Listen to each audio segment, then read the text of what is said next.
So hey guys, ayan. So ito po yung 14 Pro ko. Ay 14 Pro, sorry. 12 Pro pala. Ayan, US variant.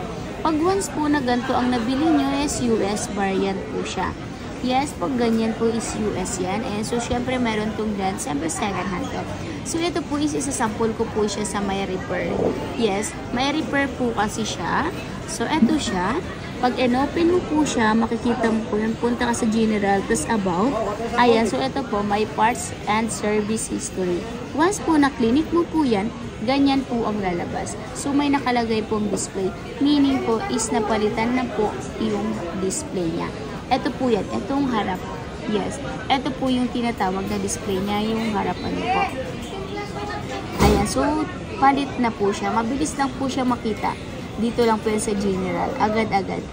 Ayan. Pero naka-letter M pa rin po siya. Kasi nga po is, ano pa rin po siya.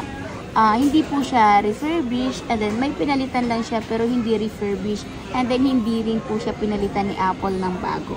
Once po na pinalitan siya ni Apple ng unit is N po ang nakalagay dyan. Pero yan po is hindi po.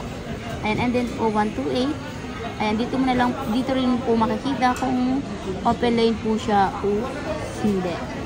Dito po mismo. Pag nakalock po yan, SIM lock, meaning po is pwede siya nakalock sa US, pwede rin po siya nakalock sa Smart and then Globe. Ayan, so normal po yung may gas-gas. Yes, normal po yung may gas-gas dyan. Ayan po yung may mga dent siya ng kaunti. Unti lang naman, hindi naman lahat. Kunting dent lang naman. Pero may palit to guys. Pero mura lang naman to. May palit na to.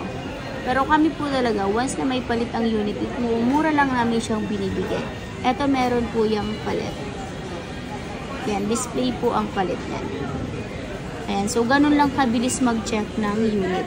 Kaya ikaw kung hindi ka marunong mag-check ng unit, PM mo lang si Ate Jen, pwede kang magtanong.